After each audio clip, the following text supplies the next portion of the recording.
সম্মানিত সুধী, আজকের এই গুরুত্বপূর্ণ লাইভ অনুষ্ঠানে যারা উপস্থিত রয়েছেন সকলকে আন্তরিক মোবারকবাদ। একটি প্রশ্ন এসেছে, এটাকে সামনে রেখে আমরা সংক্ষিপ্তভাবে আলোকপাত করার চেষ্টা করব ইনশাআল্লাহ।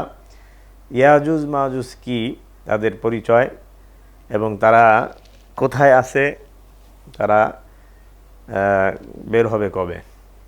তো যাই হোক, কোরআনের মধ্যে সরাসরি ইয়াজুজ মাজুজের আলোচনা এসেছে সূরা আম্বিয়ার মধ্যে এবং সূরা কাহাফের মধ্যেও শেষ দিকে আসছে। সূরা আম্বিয়ার মধ্যে যে আলোচনাটি আছে, ইন্না ইয়াজুজা ওয়া মাজুজা মুফসিদুনা ফিল আরদ,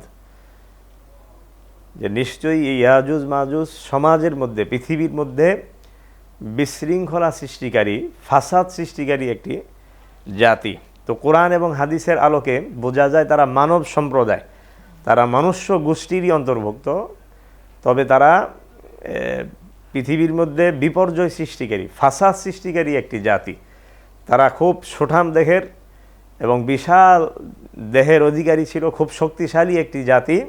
যেখানেই যাইতো তারা অত্যাচার, জুলুম, নিপীড়ন করতে করতে মানুষকে একেবারে দিশাহারা করে ফেলত।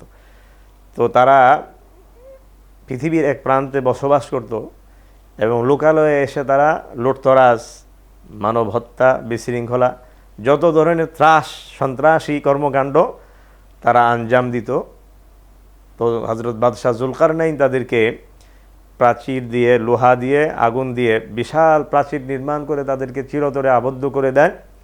তো হাদিসের মধ্যে আসছে, লা তাকুমুস সাআ হাত্তা ইয়াতি আশরু সাআত, যে কিয়ামত কায়েম হবে না যতক্ষণ না পর্যন্ত 10টি বড় বড় আলামত প্রকাশিত না হবে। তার মধ্যে একটি হলো খুরুজু ইয়াজুজ ওয়া মাজুজ, ইয়াজুজ মাজুজের আবির্ভাব। হাদিসের মধ্যে আরও পাওয়া যায় যে তারা কিন্তু এই বিশাল প্রাচীর সারা রাত্রিব্যাপী তারা এটাকে জিহ্বা দিয়ে চাটতে থাকে এবং শেষ রাত্রে একেবারে ডিমের পর্দার মতো পাতলা হয়ে যায়, ডিমের খোসার মতো। এবং তারা বলে যে বাকি অংশ আগামীকাল আমরা শেষ করে বের হয়ে যাব, আবার সমাজের মধ্যে আমরা ত্রাস সৃষ্টি করব। তো ইনশাল্লাহ না বলার কারণে আবার সকালবেলা যখন ঘুমিয়ে যায় তারা, সকালে উঠে দেখে আবার পূর্বের মতো এই প্রাচীরটা পরিপূর্ণ হয়ে আসে। এইভাবে সারাদিন আবার সারা রাত্রি ওই প্রাচীরকে জিহ্বা দিয়ে চাটতে চাটতে তারা পাতলা করে ফেলে। কিয়ামতের পূর্ব মুহূর্তে তারা যেদিন ইনশাল্লাহ বলবে যে ইনশাল্লাহ আগামীকাল আমরা বের হয়ে যাব, সেই দিনই কিন্তু এই প্রাচীর ভেঙে তারা বের হয়ে যাবে এবং আবার পৃথিবীর মধ্যে বিপর্যয় সৃষ্টি করবে। হযরতে ঈসা আলাইহিস সালাম তাদেরকে হত্যা করবেন, তাদেরকে দমন করবেন। আরেকটা বিষয় আসছে, বর্ণনার মধ্যে পাওয়া যায় যে মানুষ ঈসা আলাইহিস সালামকে নিয়ে আল্লাহর কাছে দোয়া করবেন যে আল্লাহ, এই বিপর্যয় সৃষ্টিকারী, ত্রাস সৃষ্টিকারী এই সন্ত্রাসী জাতি আমাদের উপর যে অত্যাচার চালাচ্ছে আমাদের সহ্য হচ্ছে না, আপনি তাদেরকে ধ্বংস করে দেন।